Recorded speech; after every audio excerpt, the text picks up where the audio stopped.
There is a specific, invisible danger in being chosen as a savior before you even know who you truly are. In the summer of 2017, the global footballing landscape was completely shattered.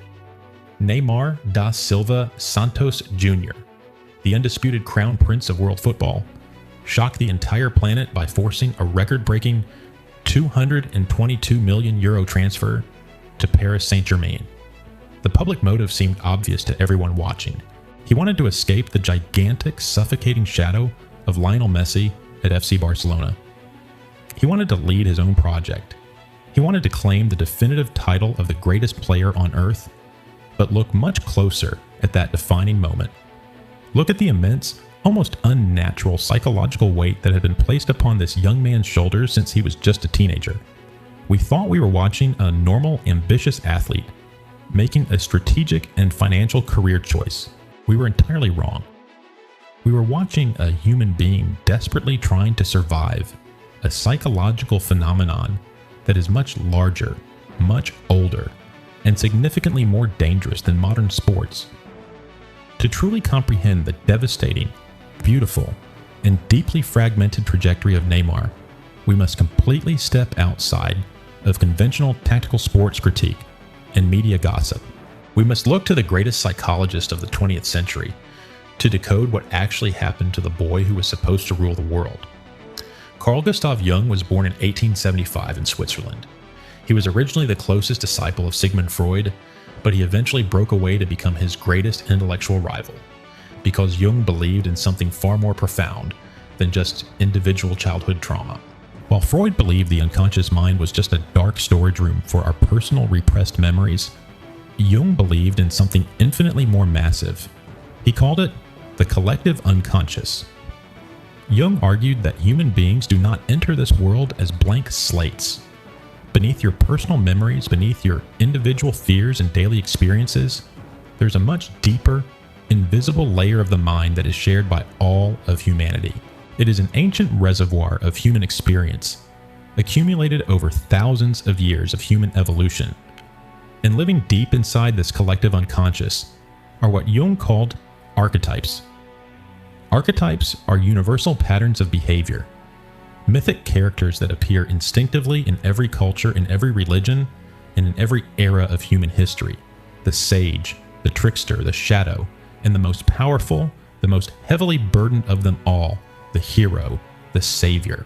Jung warned that when a society or a nation is in a state of desperate need or anxiety, they will subconsciously project this massive, ancient savior archetype onto a single, living human being. This is exactly the phenomenon that swallowed Neymar. Think deeply about where his myth actually began. He emerged from the youth academy of Santos, the exact same historic club made globally famous by Pelé. This was not just a promising young player debuting for a team. Brazilian football was in a state of profound anxiety. Following the decline of their previous World Cup winning generation, the nation was terrified that their global dominance and their unique, joyful identity were permanently dying. And at that exact moment of cultural desperation, a skinny, electric teenager appeared in Santos.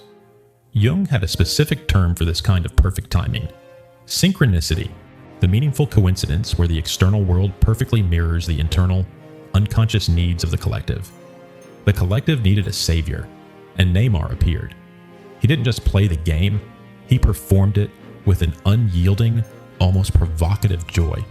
His signature dribbles, his creative improvisations, his absolute refusal to conform to the rigid, mechanical tactical systems of Europe made him the ultimate pure expression of the Brazilian Yoga Bonito. But from his earliest days, he was not just allowed to be a talented kid enjoying a sport. He was aggressively, systematically labeled as the absolute savior of a nation's footballing identity. He was the definitive next Pelé. This is the exact psychological trap that Carl Jung dedicated his life to studying. Jung warned about a highly dangerous psychological phenomenon called inflation. Inflation occurs when a normal, fragile human ego begins to fully identify with the massive collective archetype that the public has projected upon them. When Neymar stepped onto the pitch for Santos, and later for the Brazilian national team, he wasn't just playing a sport, his psyche was being forced to wrestle with a historic double, a mythic expectation created by the unconscious desire of 200 million people. Jung said that if an individual is not extremely careful, the archetype will completely swallow the human being. The actual person disappears under the crushing weight of the expectation, and only the symbol remains. For a while, Neymar seemed to perfectly, miraculously balance this impossible weight. His monumental move to FC Barcelona in 2013 placed him at the absolute apex of European football. Playing alongside Lionel Messi and Luis Suarez, he formed the devastating attacking trio, culminating in a historic treble in 2015. He was winning everything there was to win. He was performing at an otherworldly level, but he was doing it as a secondary character in Messi's established kingdom. And here is the fascinating, critical psychological turning point in his career. Carl Jung firmly believed that true psychological maturity requires a painful, necessary process called individuation. Individuation is a lifelong journey of separating your true, authentic self from the expectations of the crowd and from the shadows of others. You must kill the illusions others hold of you to discover who you actually are. When Neymar made that historic, shocking transfer to Paris Saint-Germain, the mainstream media universally called it greed. They called it a massive, destructive ego trip fueled by money and vanity. But through a strict Jungian lens, this transfer was a desperate, dramatic attempt at individuation.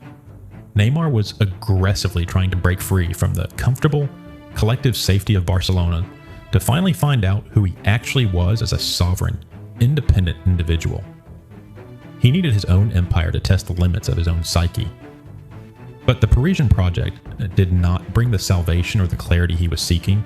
Instead, it became a grueling laboratory of immense public scrutiny, criticism of his lifestyle, and profound physical suffering. And this tragic phase brings us to Jung's most terrifying and unavoidable concept, the shadow. The shadow represents all the hidden, unacknowledged, and suppressed aspects of a personality. When an elite athlete is forced by the world to maintain the image of a flawless, invincible savior, all of their natural, human vulnerabilities, their fear of failure, their need for rest, their chaotic impulses, their sadness, are pushed deep into the dark corners of the shadow. And Jung warned us with absolute certainty that whatever you push into the shadow will eventually rise up and destroy you from the inside out. While Neymar routinely dominated domestic competitions in France, his time was systematically, tragically disrupted by severe recurring metatarsal and ankle injuries at the exact crucial moments of the Champions League knockout stages. The mainstream sports narrative looks at these injuries as simple biological bad luck, or the result of reckless tackles by angry defenders, or perhaps a lack of strict physical discipline. But if we view this prolonged suffering through the profound philosophy of Carl Jung, we see something much darker and much more tragic unfolding on the pitch. These recurring, devastating injuries, this deep alienation from the very Parisian fan base he sought to conquer, this constant, chaotic tension between his extravagant nighttime lifestyle and his strict athletic duties. These are not just random accidents. They are the physical and narrative manifestations of a psyche that is buckling under the weight of an impossible archetype. We were witnessing a human body physically breaking down because the psychological burden of being the chosen savior, the pressure of achieving total individuation under the spotlight of the entire world, was simply too heavy for human flesh and bone to carry. The shadow demanded to be felt. The chaos that he was forced to suppress in order to be the perfect corporate superstar violently erupted into his reality, repeatedly forcing him off the pitch and into painful isolation.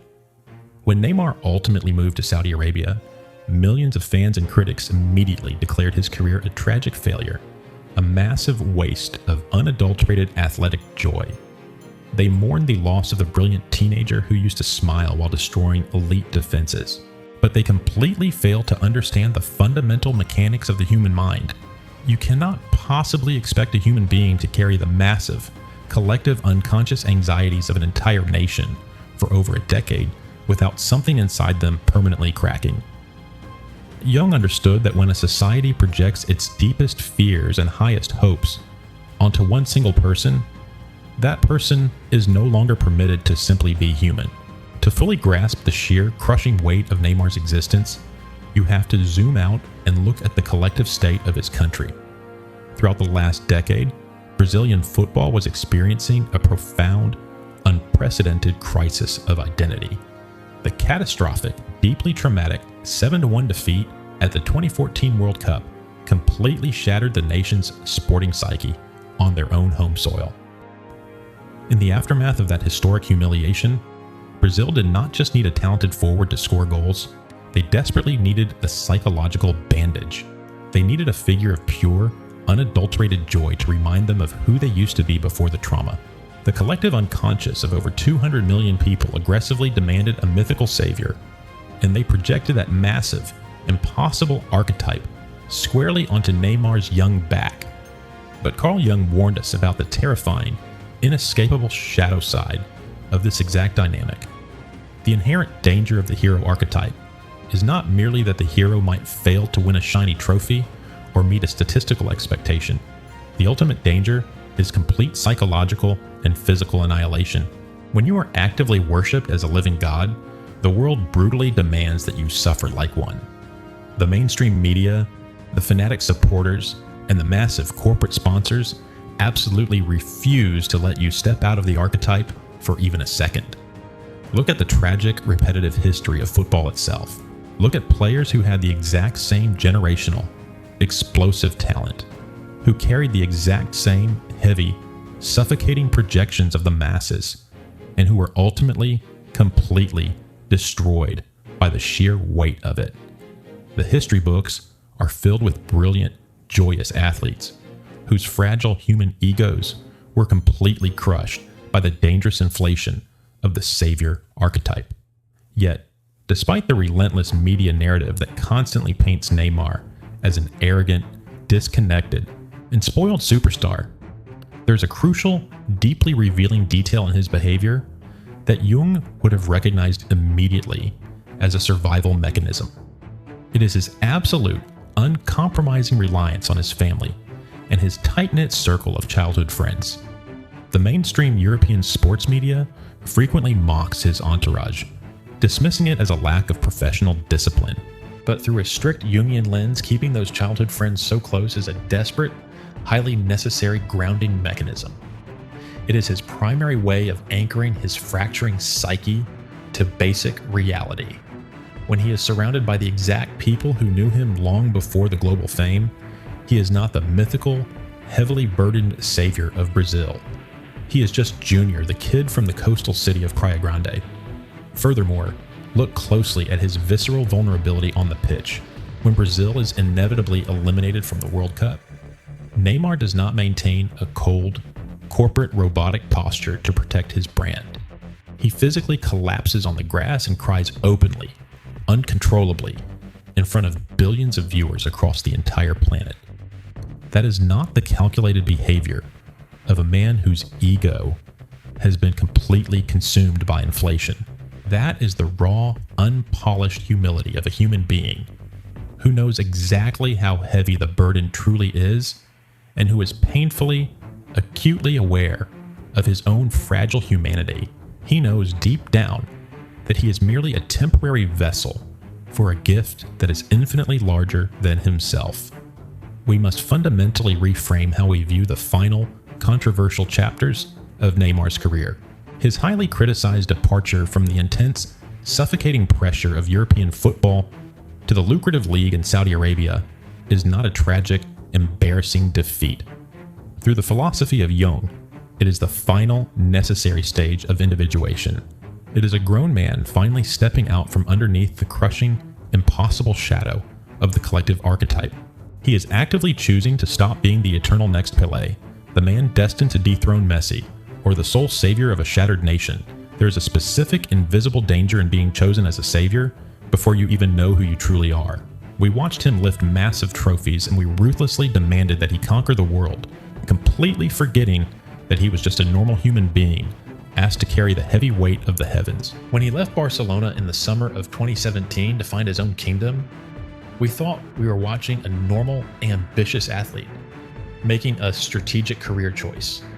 But in reality, we were watching a man desperately fighting to keep his soul intact. He survived the archetype. And as he finally steps away from the blinding, burning center of the global stage, he gets to answer the only question that actually matters. Not what the collective world wanted him to be, but who he truly is. And this is exactly the kind of pattern I map out in the philosopher's locker room. It is a deep dive into 15 legendary football figures, each paired with a major philosopher, showing how their real careers are living illustrations of ideas like Nietzsche's will to power, Kierkegaard's anxiety, Ayn Rand's rational egoism, or Lao Tzu's art of Wu Wei. It is 15 legendary players, 15 philosophers, and one book that turns football into a mirror for your own life. You can get it right now for $27 at the link in the description below, because when the stadium lights finally go out, the game is never just a game.